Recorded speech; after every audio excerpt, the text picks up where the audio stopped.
Autoimmune is a common topic that I get asked about at the pharmacy often, and sadly, most patients are given treatments but never explain why autoimmunity actually happens in the first place. But what if there's really more to that story? And today I'm joined by Dr. Amy Myers to unpack what is really happening behind and beneath the surface and what's changed in the science behind her groundbreaking book, The Autoimmune Solution. Dr. Myers, thank you so much for being here. I'm so happy to be here. Thanks for having me. Awesome. So just so you know a little bit about her, Dr. Amy Myers is a physician, educator, and founder of the physician-formulated supplement company dedicated to immune and gut health.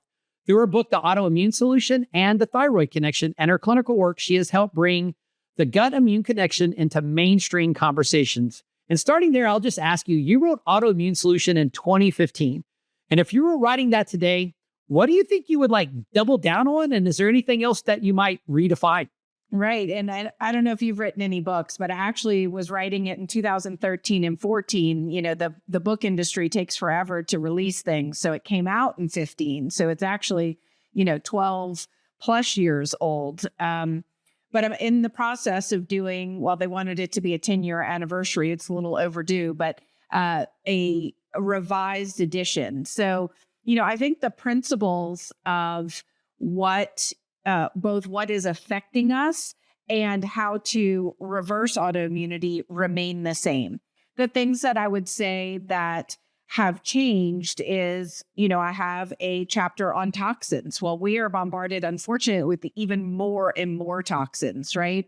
Our food supply is even more and more hybridized, it has toxins in it, you name it, right? So everything, I'm not trying to be the pessimist because I do believe that these things can still be reversed, but I would say the ante has just been up significantly. 12 years ago, there were a lot of people I could see in my clinic and we could simply go gluten-free, dairy-free, or just get on what I call the Myers way, really a paleo, grain-free, legume-free diet.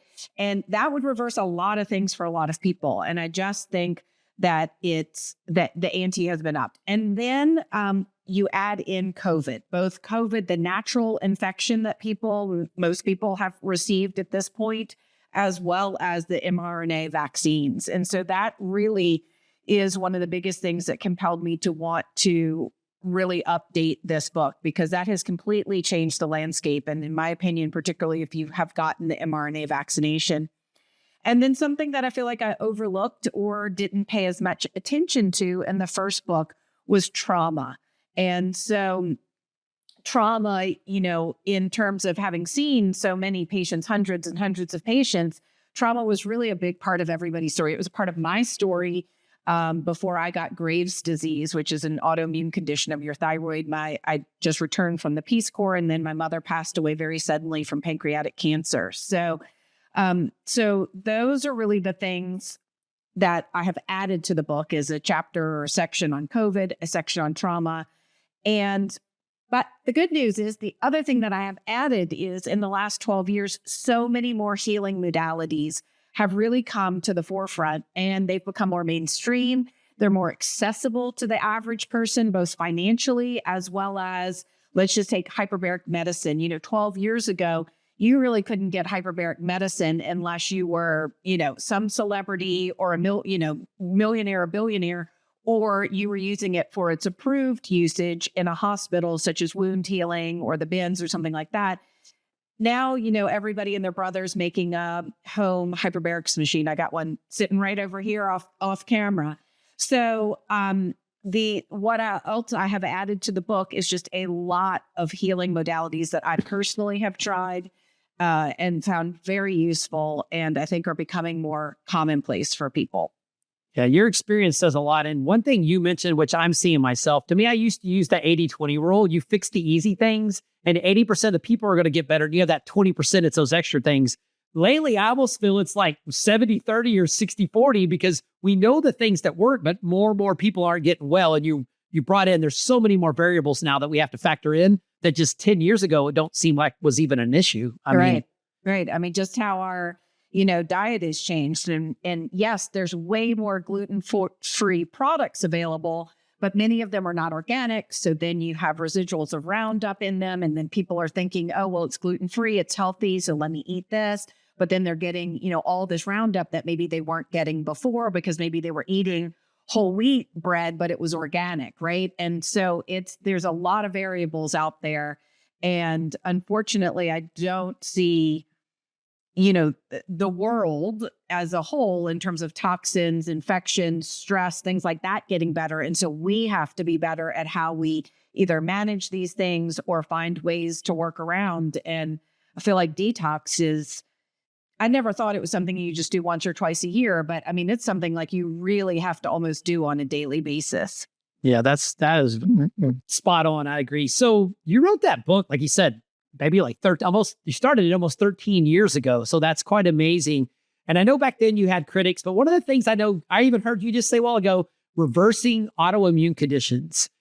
But, some people say we don't reverse them. We just manage flares. Do you really see with your patients doing these like Myers, the Myers way? Do you really see reversing of autoimmune conditions? I do. And I think, the most exciting part that I hope to add, or that we plan to add to the revised edition, is success stories of people who just read the book. So I used to always say, okay, now I've retired clinically. I have a small child now. And so you came to see me, you flew across the world. Literally, people were coming around the world to see me. They were spending, thousands of dollars across the course of their time with me, might have spent tens of thousands of dollars. And again, this was 10 years ago, right? And so and they had one-on-one, contact with me. I was there every step of the way. You would hope you would get well, right? And people did. I mean, all the time. I was sort of known for, they kind of called me the hurricane, that I would get people really well, really quickly. But I had very motivated patients. I had a long waiting list. They'd come, they'd do exactly what I say, they'd get well. So the exciting part to me is, that book alone has been translated into, 10 or 12 languages and has sold, well, here in the US, like right off the bat, over 200,000 copies. So my guess is probably 300,000 now over the last 10 years. And then that doesn't count across the world. And so we have success stories of people who, have written in with their success story, and all they did was the book and the program in the book. And so there was one woman, I actually had the chance to meet her. She had spent, with regular doctors, some, tens of thousands of dollars, crippled, couldn't go on a honeymoon. And then she said, then I picked up a $20 book, off Amazon, and it was your book. And I did the program and I got well. So to me, I mean, I actually have goosebumps as I'm saying this to you. To me, that is going to be the exciting part in this updated version of the book, is that it's not going to be only stories of people who came to see me, did tons of testing, spent lots of money. It's going to be stories of people just like listeners who can go pick up a $20 book and do the program, and they've reversed their autoimmune condition. So, Amy, as well as me, the patient stories are what makes you do what you do. Like we hear all these amazing things. And so people have read your book. And like one of the first things I think people always want to ask is why is my own immune system attacking me? So we're talking just in terms of just autoimmunes. Like, doctors will explain it, but what do you think doctors really miss explaining when somebody asks, why is my immune system actually attacking me? Well, I'm not sure that if they do ask their doctor, that the doctor is really going to give them a response. I mean, I guess, the broad question is, none of us know 100%, right?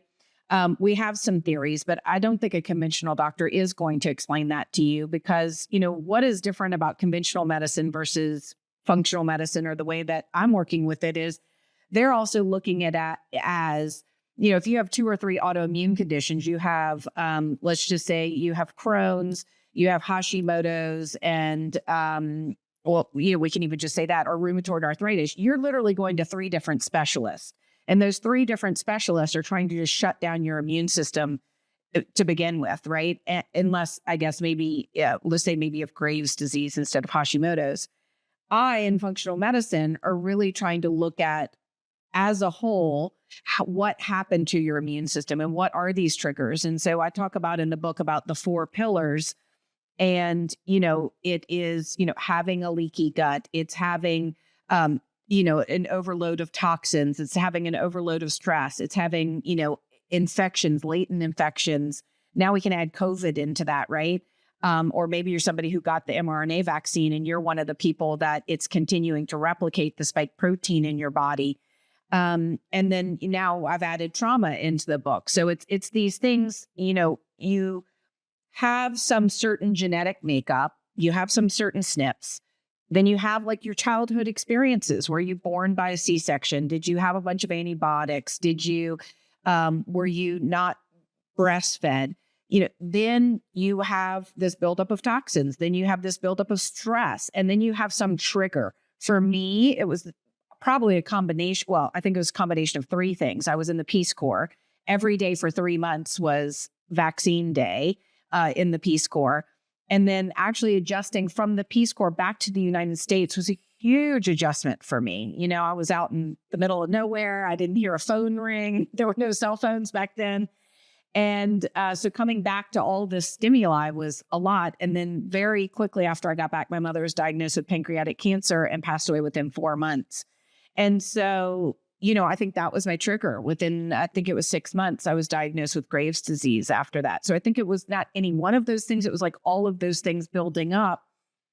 And again, I could go into my story of my genetics and MTHFR and being a vegetarian for 27 years and having SIBO and Candida. I mean, you name it, I had it. And so it was sort of the perfect storm. That's just back to globally, if you want me to get into molecular mimicry and all the things that we think is why autoimmunity is being caused, I'm happy to get into that. Yeah, we'll definitely jump into that. So basically what I heard is this autoimmune system or immune system, which is there to protect us, gets hijacked, haywired, out of balance. And then you mentioned all these different things, your pillars that you mentioned as far as that goes. But tell me this, think about you as a patient. Why, and you kind of hinted on the genetic side, why would you have Graves' disease and somebody else ends up with MS, but somebody else ends up with, let's say, Crohn's disease? Tell me like that aspect. How do you see that happening? Well, yeah, I mean, we don't 100% know. But I will say when it comes to the thyroid and, what I believe with me is there is something called molecular mimicry, which is that certain molecules like the Epstein-Barr virus, like the gluten molecule, look like our own tissues. And it's one of the theories behind autoimmunity. And so let's just say I had Candida, SIBO, had been eating that heavy, vegetarian diet, which is full of grains and legumes. And so lots of carbs feeding these infections. Yeah, I had leaky gut. So, these tight junctions break apart. Then large molecules that are not supposed to get in do. I was eating a ton of gluten, like Ezekiel whole wheat bread, had no idea, right? I thought I was doing healthy, this whole wheat sprouted bread. But for me, I had a gluten issue that I was completely unaware of and a dairy issue. And I was eating, even though as a vegetarian, I was eating a lot of dairy and cheese. And so, I believe I over bombarded my system with gluten. So then the gluten molecule comes through, your immune system goes on high alert, and it goes to attack the gluten molecule. Well, my thyroid or everyone's thyroid molecules look very similar to the gluten molecule. So as your immune system is going to attack that gluten molecule, it can inadvertently attack your thyroid because it gets confused because the molecules look so similar. I also had a horrible, horrible case of Epstein-Barr in high school. Maybe that played a factor. I'm sure it did. And so we don't know. I mean, I think that's what happened with me and why it turned into a thyroid situation versus a gut. But I think that's where it gets back to everybody's individual genetics, into what their triggers were, into, how they're going through their life and where these things choose to come up. I mean, we could even get more into chakras and things like that. I mean, the fifth chakra, it's your voice. Did you not have a voice? I didn't really have a voice as a child. So, I mean, there's a lot of different ways that you could go with this. And I think that's where everybody doesn't 100% know, where these things are going to turn up. And you said something there, when it comes to this functional medicine side, everything's N of one because we are all so unique in everything. And I heard you mention gluten, and I'll just kind of take with that. I'm going to run to my next segment. And that is, you mentioned molecular mimicry with the gluten molecule. But the other thing that gluten does is it causes leaky gut. You wrote your book in 2015. In 2015, leaky gut was probably like a bad word. Now it's pretty much well accepted as far as that goes. How important do you think things like leaky gut play in terms of autoimmune conditions? Well, I think if you go back, one of my heroes, and I've interviewed him a few times myself, is Alessio Fasano. He and his team of researchers are the ones that really discovered, well, they've done the most research on leaky gut, and they are the ones that name the molecule zonulin, which is what gets stimulated when you're eating gluten. And then it causes those drawbridge. It basically puts a, thing to keep that drawbridge open. And, they are the ones that discovered this, a long time ago. And he will tell you, they were on the front of Scientific America, whenever that was, 15 years or more ago as well, about all of this, saying that it really is, it is essential that you have a leaky gut in order to get autoimmunity. Back then, he also said they're thinking that's the lead to cancer, right? And also they think now there was talk about a blood-brain barrier, and now we know there is, and that maybe leaky brain is Alzheimer's. And so all of these things 15 years ago when we started talking about them were just theories. And I interviewed Dr. Fasano last year on my podcast, and I said, well, what about now? He said, well, yeah, now we do have proof that leaky gut's there for cancer as well. And so in my practice, I would just assume that if you are here with an autoimmune condition, you have a leaky gut. Now, testing back then wasn't as good as it is now, but I've never personally actually tested to have a leaky gut. Now, I've also done lots of gut stuff. And whenever I do a gut test, people are like, oh my God, I wish my gut looked like yours. It's amazing. Like, well, I am kind of known for being a gut doctor, so one would hope that my gut looks pretty good. I did definitely see people in my practice who wanted to be tested for leaky gut, and I did sometimes pick it up, but there were a lot of people with autoimmunity that I didn't pick up actual leaky gut on. So does that mean that the testing wasn't, as valid perhaps as it is now, 15 years later? Does that mean, I don't know, that we're also seeing, which has been proven as well, that yes, just because you have genetics doesn't mean you're going to get something. That's epigenetics. We absolutely know that now. But we are seeing a lot of people who have no genetics for Graves' disease, for celiac. I mean, that's also, Fasano's done a lot of research on that. And he has seen a lot of people that have no genetics to get celiac that then get celiac. So it's the other, sword too. So, can you get these things without actually having a leaky gut? Probably so. Yes. And you, like you said, I think you brought back our whole gut health is so important. And I don't think people quite understand. And like you said, you're well known. I like that you said you had your gut scoped and you're like, oh, your gut looks good. I like that. That's pretty cool.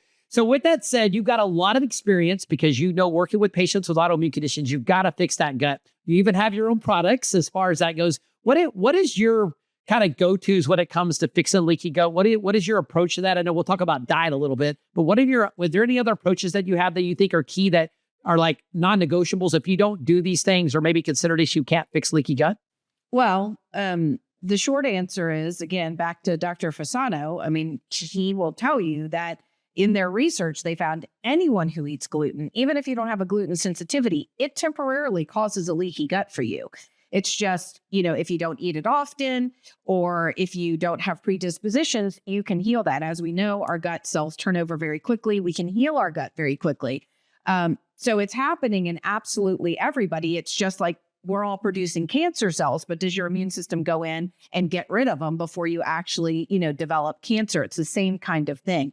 I follow the very typical 4R, functional medicine program approach to healing the gut. And if you need me to go over that, I'm more than happy to.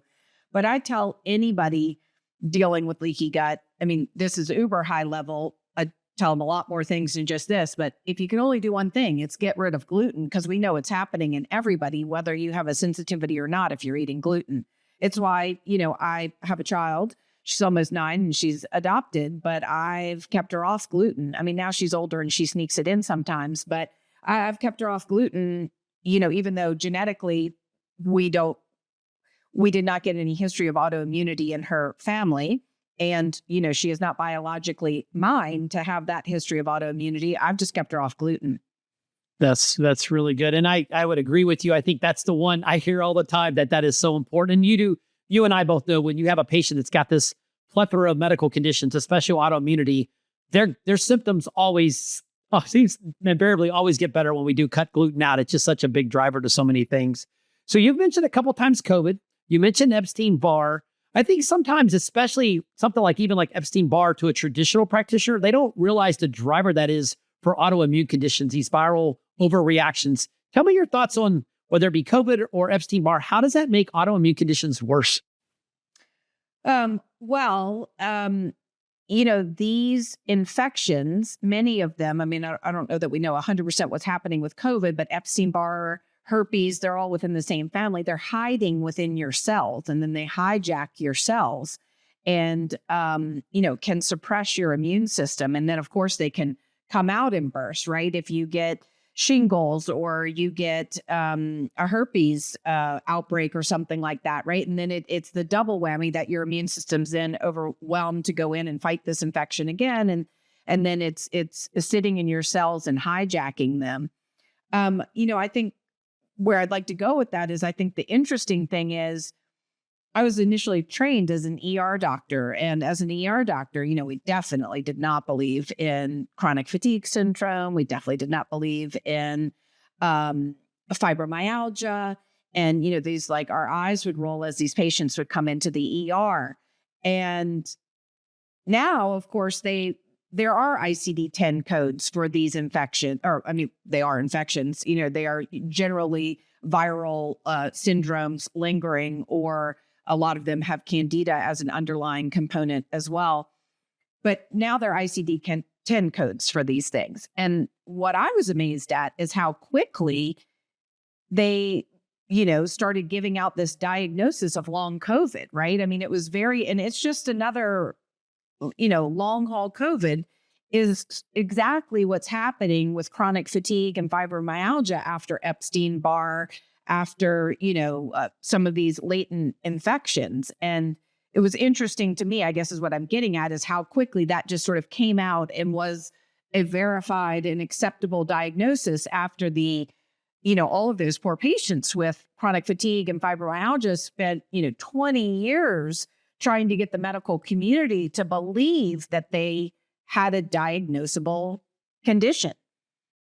I like your analogy, Drew, there. That's a great call out. And I do think the hidden infections or underlying, whether it be Lyme's, COVID, it does get forgotten a lot as one of those factors that has to be tackled to find success as far as that goes. You also said earlier about toxins. I will tell you, I am seeing this more and more, but whether it be testing or whatever else. But like you said, and like I'm down in Texas, so like mold is like really, really bad. And you wouldn't think mold would cause a problem. I'm in the north of the Houston area, but it's wet and damp down here. It's so bad. My company in my house, I have a house in Austin. We moved up to Santa Fe from Austin for partly that reason. Yeah, no, and that's exactly right. So those toxins are huge. And I think if you ignore those, you're really going to have a hard time getting well. What have you seen working with patients about patients who have toxins and don't, and how that can make autoimmune conditions worse? Well, toxins is a broad category, right? Are we talking, BPAs? Are we talking phthalates from makeup? Are we talking Teflon? Are we talking Roundup? That is, and everything. Are we talking about what they're spraying in the air?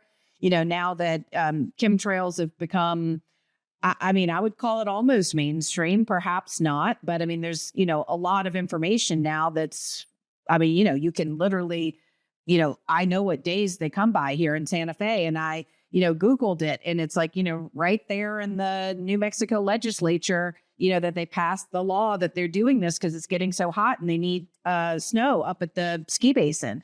So perhaps, I'm calling it mainstream, but I also thought functional medicine was mainstream 15 years ago. So maybe in another 15 years, this will be, like leaky gut or something. So I think it depends on what kind of toxins, or are we talking about latent infections like Lyme? Are we talking about toxic molds? They're all so different and frankly treated, tested, figured out, gotten to the root, treated all in totally different ways. So I don't mean to avoid the question, but it's a very broad question. No, but I know one of your things you spend a lot of time in is on detox. And Yes. let's talk And about that part. I am unfortunately a toxic mold expert too, because I've lost everything to mold 3 times. So No, and that's because Uh, I have seen people go in, and I mean, I have a neighbor that actually had a house that was loaded full of mold. The people that were in there, the wife got so sick that they had to sell the house because she was in the hospital more than she was at her house, right? Well, then we had neighbors went in and renovated a home, gutted it, got all the mold out, and then that person ended up having issues with mold, even though it was totally cleaned. So I do see the impact. But in terms of like just the detox side, I mean, one, you got to get out of mold. I understand that part. But just Yeah. how important is detoxing for somebody who has autoimmune conditions? Well, I think it's extremely important. And then again, it gets back to genetics. Like, I have SNPs at, GSTM1. So I don't make glutathione very well. I don't detox very well. So, it's a whole nother reason why I probably got in my boat. And so, knowing your SNPs, again, this is epigenetics. Just because you have a SNP doesn't mean you're going to get something, but it is, particularly now that it's so easy to get testing done, it is really important to know your SNP so you know what you're dealing with. And then depending on your SNPs, it's more, it's more important for me to detox than it is with somebody who makes glutathione appropriately, right? That's the biggest detoxer in our body. So, in order to, let me back up. My approach to detox is prevent it from coming in if you can. Now that is getting harder and harder when you're out in the world, but we'll just take here. I have, I have a very sophisticated house after I've lost everything to mold 3 times. That took me 4 years and, a lot of headaches to build. But, filter your air, filter your water. Don't have toxic carpets and sofas, and wood is a very toxic thing. We don't have any wood in our house. So, I have some wooden furniture, but you want no VOC, low VOC. So you want your environment, and then you want to be, drinking filtered water and eating organic food. And you want to be doing all that in your house. You want to prevent this stuff from coming in, because once you walk out that door, you have no control over what's going on. And then you want to work to get toxins out. So how do you do that? You pee them out, you poop them out, and you sweat them out. So you want to be drinking lots of filtered water, making sure, you're clearing through your kidneys. You want to make sure you're having, 1 to 3 bowel movements a day. Make sure you're getting enough fiber. Fiber also helps to bind a lot of these toxins and pull them out of your system. And then sweating, which I'm in the desert. That's a hard thing to do. So I have an infrared sauna in the other room, and I get in that multiple times a week. So these things are really important. And then you can add supplementation in as well. Probably most people need it, but certainly someone like myself that's not making glutathione, I make sure that I take, I have a product that's called Liver Support. I also have an acetylated glutathione, and then, a binder complete. You want to make sure you're binding these things to help, when you're getting the toxins out, you're binding them. Otherwise, if you're just pulling them out, then you reabsorb them. So it's, that's my approach, and that's the part that I feel has really changed. That before I used to say, oh, you can just prevent all this stuff from coming in. Don't use plastic. Don't, it's like every day you're finding out stuff, right? Like one of the biggest things for me, my writer hadn't even heard about it. The plastic in the gum, I'm not a big gum chewer, but I get in my hyperbarics and I chew gum, or if I'm on a plane and I'm ascending or descending, I chew gum. And so now I chew, I have found tried all the non-plastic gums out there, and I can tell you the ones that taste good. So, just places that we never would have thought. You can't just not use plastic. Yeah, It's toxins have been snuck in everywhere. It's crazy. Now this thing about celery extract or whatever in beef jerky and beef sticks that I eat a gazillion of, turns into the nitrates. And it's I just found out about that yesterday. So yeah, I'm not trying to overwhelm people, but it's just the areas that you used to just be able to, simply avoid. It's harder to just avoid. It's not as simple as just get some clean makeup and use glass in your house. Well, you nailed it. There's things you can control and there's things you can't. So the things you can control, you better control, because there's just some things it's almost impossible. Can't. I travel. We like to go out to eat. We like to do stuff. So that's what I say, control what you can in your own house. Because once you leave the doors, there's not a lot that you can control. And so, the more that you can control what you have in your own environment, then you go out and you just try not to stress about it and say, okay, I mean, we didn't even talk about like Wi-Fi and the, internet as being a toxin. As well, unplugging your router at night. It just becomes harder and harder, right? Because everybody's security cameras are tied to their Wi-Fi. And so, I have a pumice crete house and purposely didn't put a Wi-Fi booster down, by the bedroom. My cameras still work around the house, but we have very little internet in the bedroom. And so, it's like, okay, we're getting 8 to 10 hours a night of not being bombarded with that, right? I mean, we turn off our phones completely and we have a landline.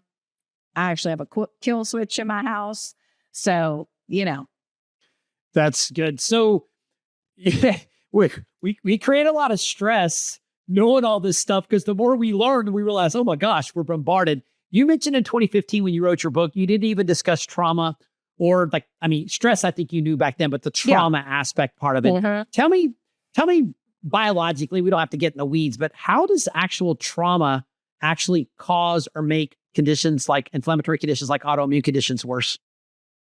Again, I don't know that we 100% know the answer, but I really like how Gabor Mate approaches it. And it's not really about the trauma.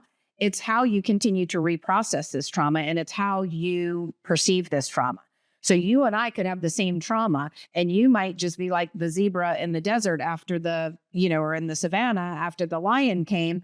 It shook it off and it is not even thinking about that thing again. Whereas I'm ruminating about it, or it triggered some other thing that had happened in my life. And so, I stay on high alert. I'm, hyper vigilant. I mean, what we think, there's hypervigilance.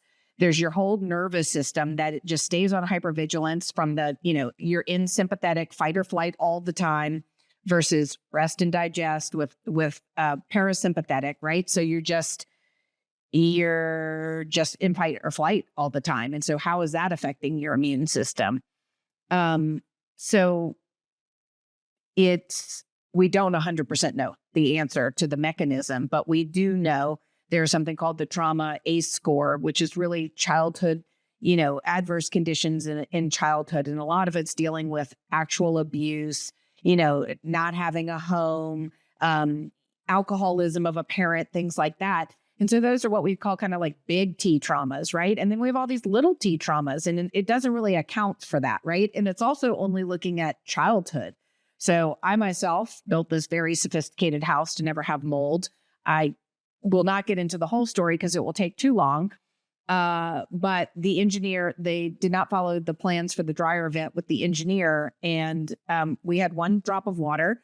But what was happening is dryer lint was going through the dryer vent. Water was condensating down for 6 months.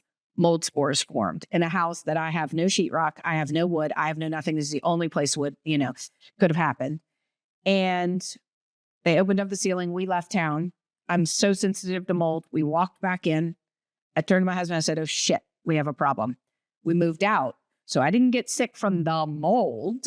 I got mentally lost it because I had spent 4 years, a lot of money. And I thought, if I'm not safe here, where will I ever be safe? So it was, I was incapacitated for 6 months or more, couldn't work, couldn't do anything. So that was a huge trauma for me. I was diagnosed with PTSD, had to go through EMDR, all kinds of stuff. Finally got the house cleaned up, had to fly the woman in to do EMDR around the entire house for me. And it's probably now only, so that was in 2021, we're in 2026. So, now that I can walk through my house and not be fearful. Gotcha. So for those that probably don't know, what is EMDR? I heard you say that. I know what it is, but what is EMDR? Yeah, honestly, I have to look up what the EMDR stands for. But what it is that in these traumatic situations, your brain gets stuck in fight or flight. And what they do is rapid eye movements to desensitize you. And so, I had tried to do this for my parents' divorce or my mom's death years ago. It did not work. I'm just going to be honest. It did not work. But right? Because this was so traumatic and so triggering and so immediately, as soon as this happened to me, somebody recommended it. And I was able to get into that state of just pure panic so quickly that it was actually very helpful. And I mean, it totally reset my nervous system, and my brain was wiring towards, what had happened to me.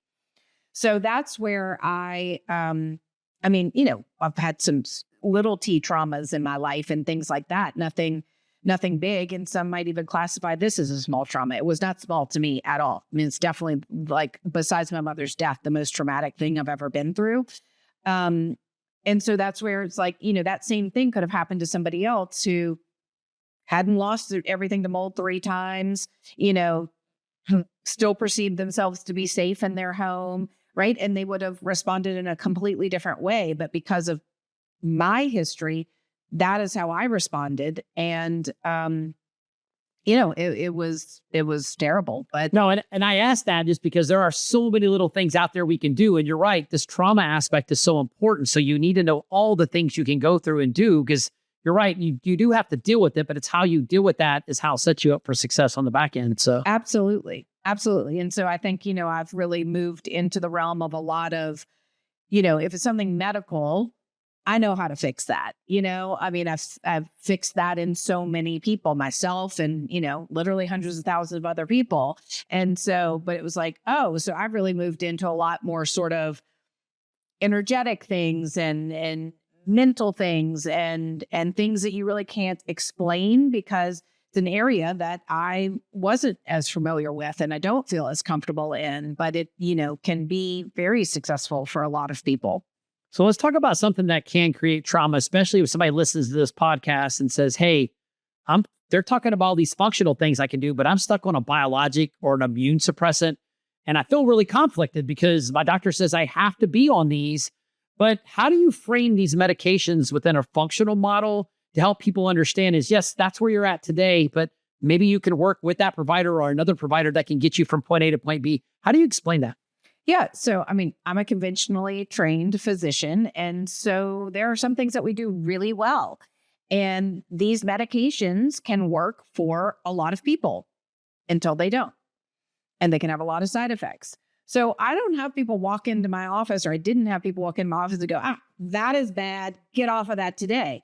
We would say, okay, you're on that. Is it working for you? Yes, it is. Okay. Or no, I'm taking all this horrible stuff and I feel just as bad. Okay. Well, maybe you do want to get off of it, right? Because there are all these side effects. But if you're the person that's saying, I feel this is helping my symptoms and, I'm not having terrible side effects. Okay. Let's keep you on it. Let's build the foundation. Let's begin to reverse all of this. I saw it time and time again. People are on these, infusions or a shot, and they maybe get it once a month.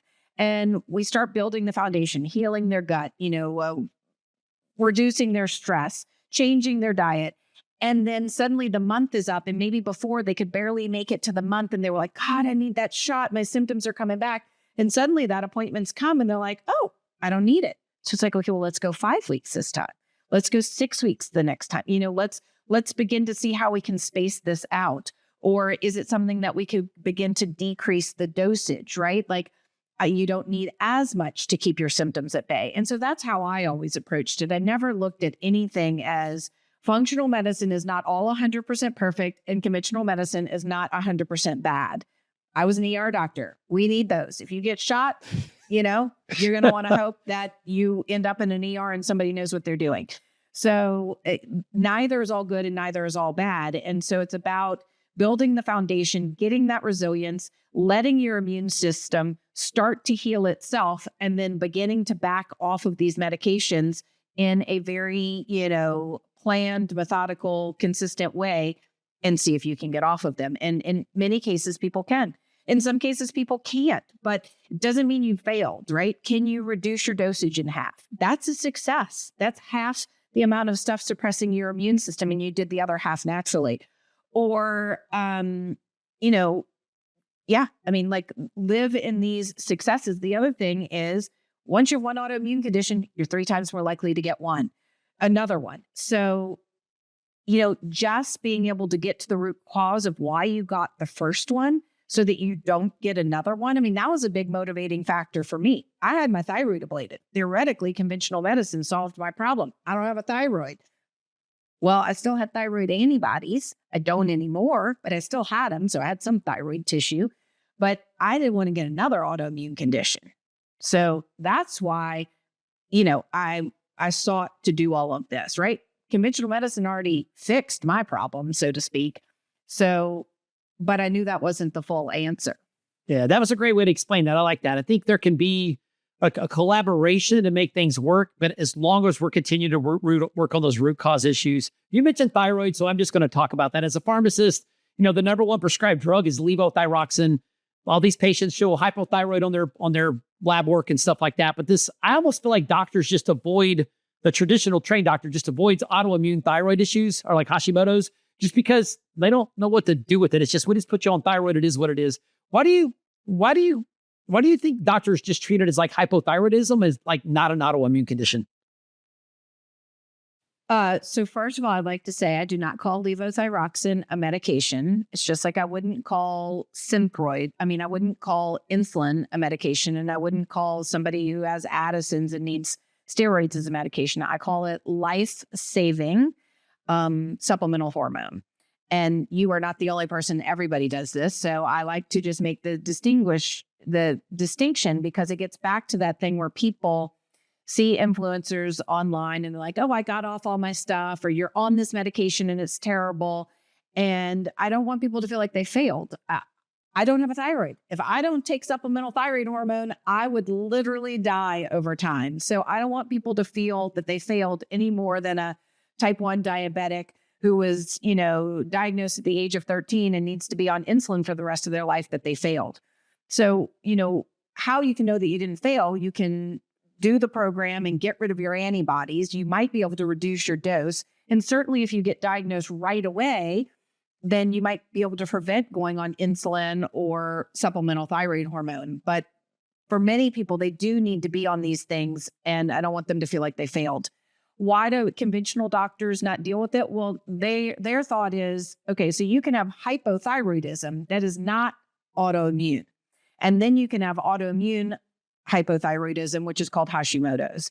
And a lot of doctors don't even check antibodies because in their feeling, it's the same treatment. You just give Synthroid or levothyroxine, whatever.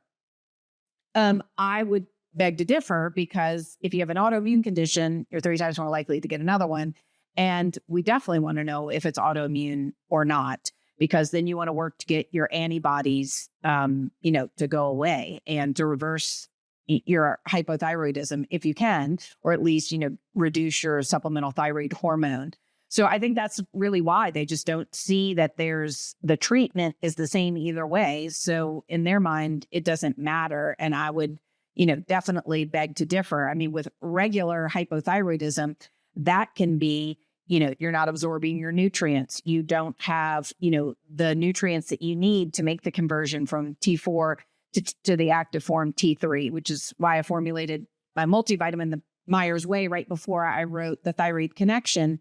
Feedback I got from the Autoimmune Solution is it was a lot of supplements. And so I thought, I'm going to do one supplement that's, really geared towards the thyroid and having everything that you need, a little bit of iodine, zinc, magnesium, B vitamins, all of the things you need to make that proper conversion to hopefully help these people who have hypothyroidism make that conversion and not need, Synthroid. So, and yeah, I great call out, because you're exactly right. Whether it's levothyroxine or liothyronine, actually, those are bioidentical hormones, no different than estradiol or progesterone or testosterone. So I'd agree. That's the pharmacist in me calling it a medication. No. But like literally, I am the only person that I know that says it this way. So let's wait another 10 years. That's a great call out because I like that. So you just said something. So let's talk about that. Not all hypothyroidism is autoimmune.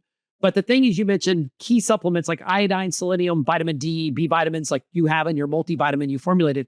Can those be beneficial not only for somebody that's hypothyroid that doesn't have autoimmune antibodies? Yeah. I'm just, again, not trying to talk my supplements, but this is my number one bestseller is my multi, irregardless of whether you have a thyroid condition or not. I believe it's the best multivitamin out there.